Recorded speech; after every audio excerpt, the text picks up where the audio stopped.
Žmonių poveikis. Ar tai talentai, ar išmokstamas įgūdis?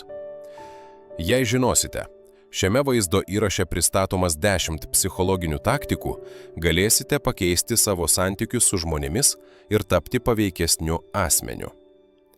Bendravimas su žmonėmis, jų supratimas ir prireikus jų paveikimas turi didžiulę reikšmę visose gyvenimo srityse. Ar tai būtų darbo aplinkoje, ar socialinėme rate, efektyvus bendravimas suteiks jums neįkainojamų pranašumų. Lengviau užmegzti draugystės ryšius, sėkmingai susidoroti su darbo pokalbiais, derybose gauti tai, ko norite, arba įtikinti žmonės konkrečia idėja ar projektu. Visa tai taps daug lengviau, kai suprasite žmogaus psichologijos pagrindinius principus. Šie mokymai grindžiami moksliniais tyrimais ir universaliais principais. Svarbiausia, šie principai neturi būti naudojami kaip manipuliavimo taktikos, o kaip sveikų santykių plėtojimo ir bendravimo stiprinimo priemonės. Tinkamai naudojami šie principai suteiks vertės tiek jūsų supančių žmonių gyvenimui. Vienas pagrindinių mūsų poreikių – jaustis vertingiems ir svarbiems. Galbūt kritiškas bendravimo žingsnis – padėti kitam asmeniui jaustis patogiai. Dažnai, kai kas nors su mumis kalba, mes būname užsiėmę mąstydami apie savo atsakymą ar kitą temą. Ši situacija nėra tikras klausimas ir siunčia žinutę. Man nerūpi tai, ką sakai. Žmogaus smegenų emocinė pusė kupina supratimo poreikio.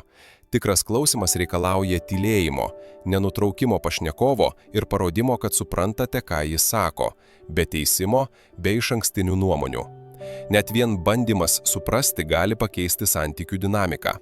Kuo geriau klausysitės, tuo daugiau sužinosite ir tai suteiks jums veikesnę bendravimo aplinką.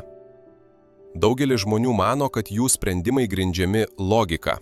Tačiau neurobiologijos tyrimai parodė, kad sprendimų priėmimo procese emocijos vaidina lemiamą vaidmenį. Smegenų loginė dalis dažnai įsijungia vėliau, kad pateisintų emocinius sprendimus.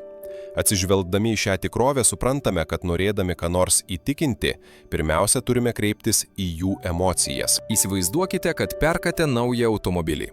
Tikrai žiūrite į techninės charakteristikas, kuro taupymą ar prekės ženklą. Tačiau įsivaizduokite dvi skirtingas tos pačios markės ir modelio reklamos kampanijas.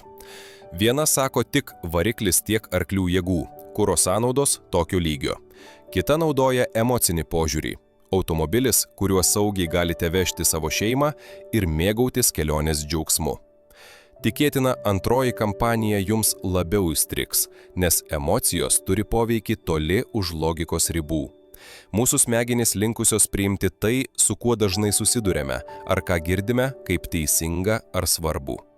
Šią situaciją galime vadinti kartojimo poveikiu. Tai vienas iš reklamos sektorių dažniausiai naudojamų principų. Nuolat girdimas šūkis ar matoma reklama, net nepastebėdami palieka teigiamą pėdsaką mūsų sąmonėje, nes smegenys greičiau priima tai, kas jiems pažįstama. Asmeninėme tobulėjime taip pat galite naudoti šį poveikį. Jei nuolat galvojate, aš nepavyksiu ir kartojate šį sakinį savo, jūsų sąmonė gali stengtis tai paversti tikrove. Priešingai teigiamos nuostatos, pavyzdžiui, aš galiu tai padaryti, dažnas kartojimas padidins jūsų pasitikėjimą savimi ir motyvaciją. Mažas malonumas atveria didelės duris. Šis posakis iš tikrųjų susijęs su abipusiškumo principu. Žmogaus smegenys, pamatę malonumą, jaučia stiprų norą atsidėkoti. Restoranuose padavėjų palikti maži šokoladukų ar saldainių gabalėliai prieš atnešant sąskaitą yra maža taktika didinanti arbatpinigius. Nes šis mažas gestas klientui sukelia turiu padėkoti mintį. Kalbėjimas labai svarbus, tačiau kartais tylėjimas būna efektyvesnis už kalbėjimą. Susitikime, derybose ar net paprastame pokalbyje, tylėjimas gali priversti kitą asmenį jaustis nepatogiai ir daugiau atsiskleisti. Labai tikėtina, kad žmogaus smegenys linkusios užpildyti atsiradusią tylą. Nors silpnoji vieta skamba neigiamai, iš tikrųjų mes visi turime komplimentų, patvirtinimų ar užtikrinimo žodžių, kuriuos mėgstame girdėti. Tai mus daro žmonėmis. Svarbu, kad šios silpnosios vietos nebūtų naudojamos niekam manipuliuoti.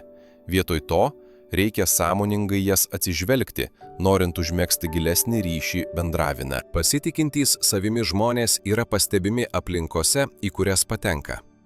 Jų kalbose jaučiamas atsipalaidavimas, kūno kalbos ramumas ir įsitikinimas tuo, ką sako, daro juos patrauklesnius. Žmonės linkę rinktis saugias aplinkas ir patikimus lyderius. Todėl pasitikėjimo savimi žinios perdavimas daro didžiulį skirtumą jūsų bendravime. Gyvename pasaulyje, kur kiekvienas nori jaustis, kad jo nuomonė svarbi. Net maži galvos judesiai rodantis, kad pritarėte pašnekovo nuomoniai, perduoda žinutę: klausausi tavęs ir vertinu tai, ką sakai. Šis paprastas bendravimas pagerina jūsų komunikacijos kokybę. Panašiai sakiniai kaip "tai tikrai įdomi mintis" sukuria šilumos jausmą kitam asmeniui. Kartais tą patį sakinį sako du skirtingi žmonės, bet sukuria skirtingus poveikius. Priežastis? Kaip tai pasakoma? Jūsų kūno kalba, balso tonas, akcentai, net veido išraiška sudaro didelę jūsų kalbos dalį. Tyrimai rodo, kad didžioji bendravimo dalis remiasi neverbaliniais elementais. Paskutinis elementas galbūt vienas svarbiausių punktų. Tiesioginė informacijos išdėstymas dažnai būna neefektyvus. Tačiau, kai į savo pasakojimus įtraukiame istorijas, žmonės lengviau su jomis susieja. Gerai sukonstruota istorija paveiks žmonių emocinę pusę ir šis emocinis poveikis padės informacijai ilgiau išlikti sąmonėje. Šie 10 psichologinių paslapčių jūsų gyvenime ir santykiuose sukurs gana galingus poveikius. Žinoma, visų jų taikymas vienu metu nėra lengvas, tačiau pamažu eksperimentuojant, laikui bėgant galite įvaldyti. Bendravimo įgūdžių tobulėjimas šia kryptimi padės jums tapti daug sėkmingesniems tiek asmeninėme, tiek profesinėme gyvenime. Dabar, kai pasidalijau tokia kritinė informacija, tikiuosi jūsų prenumeratos.